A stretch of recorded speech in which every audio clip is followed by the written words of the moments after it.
ناظرین، بریک سے پہلے ہم تذکرہ کر رہے تھے بہرے پن کا. آئیے بات چیت کا سلسلہ آگے بڑھائیں. ڈاکٹر صاحب، جیسے کہ بات ہو رہی تھی ان لوگوں کی جو کہ سماعت کی صلاحیت سے محروم ہو چکے ہیں، اس حوالے سے ایک چیز اور میں آپ سے پوچھنا چاہوں گا کہ ہم نے بیچ میں ذکر کیا تھا بچوں کا. بچوں کے اندر بہت عادت ہوتی ہے کہ وہ کان میں کوئی بھی چیز ڈال لیتے ہیں جی جو کہ پردے کو بھی نقصان پہنچا سکتی ہے.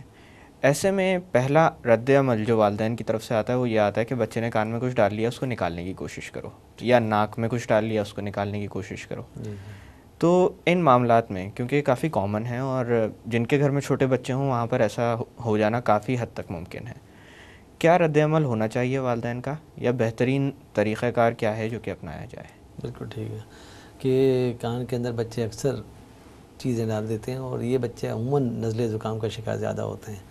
اور وہی میں نے آپ کو ذکر کیا تھا یوسیچن ٹیوب کا کہ جو کنیکٹ کرتی ہے کان سے، تو اس کے ڈس فنکشن کی وجہ سے بچوں کو کان میں ہر وقت ایک اریٹیشن کا احساس ہوتا ہے، اور وہ ایکسپلور کرتے ہیں، کوئی نہ کوئی چیز ڈال دیتے ہیں. ایک تو غیر ارادی طور پر ڈال دیا. جی اچھا، تو ماں باپ کا ری ایکشن یہ ہونا چاہیے کہ کبھی بھی نکالنے کی کوشش نہ کریں، کیونکہ کان کی ساخت کچھ اس قسم کی کوئی اسٹریٹ لائن کوئی ٹیوب نہیں ہے. یہ بڑی ٹیڑھی میڑھی ایک ٹیوب ہے. اللہ میاں نے جو کان کے پردے کو بچانے کے لیے ایک بہت اس انیٹمی کو پیکیولر بنایا ہے اس کو. جی آپ کے نکالنے کی کوشش میں وہ جو چیز اندر گئی ہے کان میں، وہ اندر جا کے کان کے پردے کو ٹکرا بھی سکتی ہے، اس کو نقصان بھی پہنچا سکتی ہے.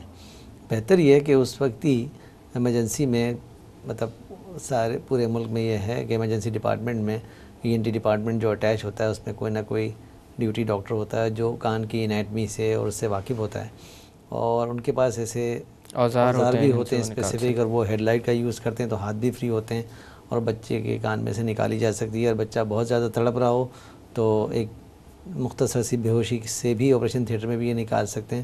اس سے یہ ہوگا کہ کان کے پردے کو نقصان نہیں ہوگا.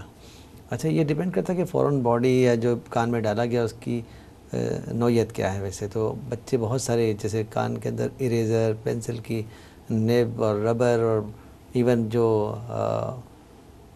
پی سیڈ یا دوسرے جو چنے کے سیڈ وہ بھی ڈال دیتے ہیں. مختلف چیزیں ڈالتے رہتے ہیں، بلکہ کیڑے وغیرہ بھی کبھی کبھی چلے جاتے ہیں. کیڑے خود بخود چلے جاتے ہیں کان میں، اور وہ خاصا تکلیف دہ صورتحال ہوتی ہے. اس کے بارے میں یہ کہوں گا کہ اگر کوئی چھوٹا موٹا کیڑا کان میں چلا جائے، اس وقت ماں باپ کم از کم یہ کر سکتے ہیں کہ کان کے اندر پانی ڈال دیں. اس سے وہ جو کیڑا ہے وہ ظاہر ہے وہ ڈوب کے مر جائے گا، تو وہ جو ہلنا جلنا بند ہو جائے گا تو بچے کی تکلیف میں کمی واقع ہو جائے گی. بعد میں نکالنے کی ذمہ داری پھر ایک اسکلفل ڈاکٹر کی ہوتی ہے، ENT سرجن کی ہوتی ہے کہ وہ ان کو نکال دے. تو کبھی بھی اٹیمپٹ نہ لیں ماں باپ اس کو فورن باڈی کو جو کان میں چلی جاتی ہے اس کو نکالنے کی، کیونکہ وہ فائدے کی بجائے اس کا نقصان ہی کریں گے. ڈاکٹر صاحب، ہمارے پروگرام کے توسط سے اور خاص کر سماعت کے فقدان کے حوالے سے کوئی پیغام آپ دینا چاہیں گے عوام کو؟ میرا پیغام یہی ہے کہ کان ایک اللہ تعالیٰ کی نعمت ہے، اور یہ اس سے ہم بیرونی دنیا سے کمیونیکیٹ کرتے ہیں، اور یہ ایک امانت ہے. جیسے جسم پورا اللہ تعالیٰ کی امانت ہے، تو کسی امانت کو کس طریقے سے حفاظت کرنی چاہیے تاکہ اس کو کوئی نقصان نہ ہو. صحیح ہے، ہمیں ساری اپنی عادتیں اور یہ سب اس قسم کی ڈیولپ کرنی چاہیے کہ اس کو کسی قسم کا نقصان نہ ہو. جو مختلف عادتیں ہوتی ہیں جس سے نقصان ہو سکتا ہے، ایک تو انٹینشنلی کرتا ہے، اور دوسری کچھ بیماریاں ایسی ہوتی ہیں جن میں کان کی اگر جو یہ صلاحیت تھوڑی سی کم ہو جائے تو بر وقت کسی کنسرنڈ ENT اسپیشلسٹ کو دکھا کے اس کی جو کاز ہے، اس کی وجہ ہے، اس کی تشخیص وہ جلدی ہو جائے، اور اس کے جو بھی علاج معالجے ریکوائرڈ ہوتے ہیں وہ ہو جائے. یہ میرا میسیج ہے. ڈاکٹر صاحب، ایک دفعہ پھر بہت بہت شکریہ کہ آج آپ تشریف لائے، بہت ساری اہم معلومات ہمیں فراہم کی. بہت بہت شکریہ آپ کے بلانے کا.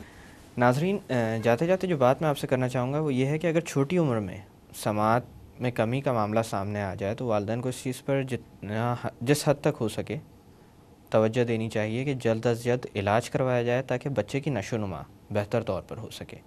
اسی طرح سے بزرگوں میں بھی میں یہی کہوں گا کہ سماعت کا فقدان ایک ایسی چیز ہے جو انسان کو تنہا کر دیتا ہے. آپ جو کام روزمرہ کی زندگی میں کر رہے ہوتے ہیں وہ نہیں کر پاتے، مثلاً ڈرائیونگ وغیرہ.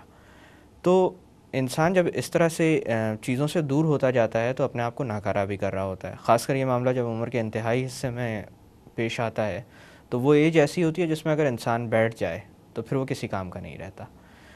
ایسے معاملات میں کوشش یہ کرنی چاہیے کہ جلد از جلد علاج پر توجہ دی جائے، اور جب کہ علاج موجود ہو تو اس سے جہاں تک ہو سکے مستفید ہویا جائے.